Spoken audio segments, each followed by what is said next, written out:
मोदी जी के प्रधानमंत्री जी बनने के बाद एक बहुत बड़ा परिवर्तन इस देश के अंदर आया है। पहले नीतियां मतों को ध्यान में रखकर बनती थी, वोट को ध्यान में रखकर बनती थी, और सरकार फिर से चुन कर आए इसको ध्यान में रखकर बनती। नरेंद्र मोदी जी के प्रधानमंत्री बनने के बाद इस सरकार की नीतियां कभी भी लोगों को अच्छी लगे ऐसा ध्यान में रखकर नहीं बनी। मेरी बात को ध्यान से सुनना, नरेंद्र मोदी सरकार की नीतियां कभी भी लोगों को अच्छी लगे इसका ध्यान रखकर नहीं बनी है, लोगों के लिए अच्छी हो इसका ध्यान रखकर बनी है। जब हम जीएसटी लेकर आते हैं तो हमारा विरोध होना बड़ा स्वाभाविक है। हम डीबीटी करते हैं तो बहुत बड़ा विरोध हुआ भी, स्वाभाविक होगा। बिचौलिए थे, इसका फायदा लेने वाले जो लोग थे उनको अच्छा नहीं लगेगा। इस प्रकार से सारे जो फैसले हैं, हो सकता है वो कटु हो मगर लोगों के हित में हो, इस प्रकार के हमने फैसले लिए। मैं इसलिए बात कह रहा हूं कि नीति को अगर समझना है तो नीति बनाते वक्त जो मूल सिद्धांतों को ध्यान में रखा गया है उसको भी हमने समझना पड़ेगा। हमने नीति बनाते वक्त कभी वोट बैंक को नहीं सोचा है, नीति बनाते वक्त समस्या के समाधान को सोचकर हमने नीति बनाने का काम किया। दूसरा, हमने कभी भी भारतीय जनता पार्टी की नरेंद्र मोदी सरकार ने कभी भी समस्याओं को टुकड़ों में नहीं देखा है। योजनाएं पहले भी थी, गरीबों के लिए घर बनते थे मगर बजट के टोकन आवंटन के आधार पर बनते। शौचालय पहले भी बनते थे मगर टोकन आवंटन के आधार पर बनते थे। पहले भी इलेक्ट्रिसिटी गांव में भी पहुंचती थी, घर में भी पहुंचती थी मगर टोकन आवंटन के आधार। मूल समस्या का संपूर्ण समाधान को ध्यान में रखकर नीतियां नहीं बनती थी। मोदी सरकार ने नीतियों का स्केल और साइज दोनों बदल दिया है।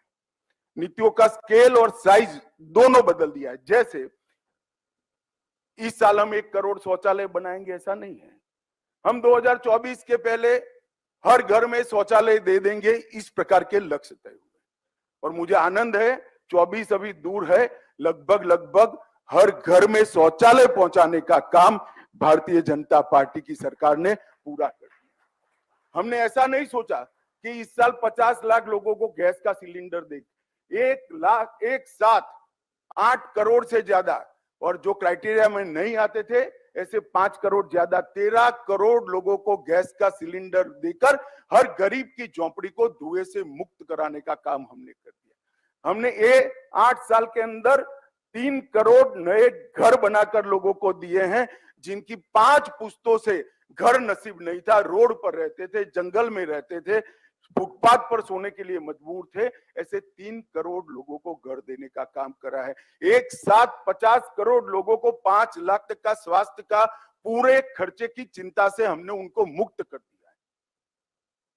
प्रधानमंत्री आयुष्मान भारत योजना के तहत हमने इसको मुक्त कर दिया। हमने ये नहीं कहा कि हम 1 करोड़ लोगों का करेंगे, 2 करोड़, 50 करोड़ लोगों को एक साथ उस चिंता है। और ये आंकड़े अगर आप विश्व के कुछ देशों की आबादी के साथ जोड़ोगे तो पूरा यूरोपियन यूनियन इसमें आ जाएगा, कहीं जापान आ जाएगा, कभी कनाडा आ जाएगा। इतनी बड़ी बड़ी आबादी को मूलभूत समस्याओं से मुक्त करने का काम नरेंद्र मोदी सरकार ने किया। मैं इसलिए कह रहा हूं कि नीति घड़ते वक्त बजट का फोकस क्या हो। मैं आपको बताना चाहता हूं 2014 के पहले आजादी के 70 साल के बाद भी करीब 70 साल हुए थे, 20,000 गांव ऐसे थे जहां बिजली नहीं पहुंची। घरों का तो कोई हिसाब ही नहीं था। लगभग 4 करोड़ घर ऐसे थे जहां बिजली नहीं पहुंची थी। हमने 3 करोड़ नए घर बिजली के साथ ही दिए और 4 करोड़ एग्जिस्टिंग घरों के अंदर बिजली देने का काम किया। और आज देश में एक भी गांव ऐसा नहीं है जहां बिजली नहीं पहुंची है। पूरे देश के सभी गांवों में, सभी घरों में बिजली पहुंचाने का काम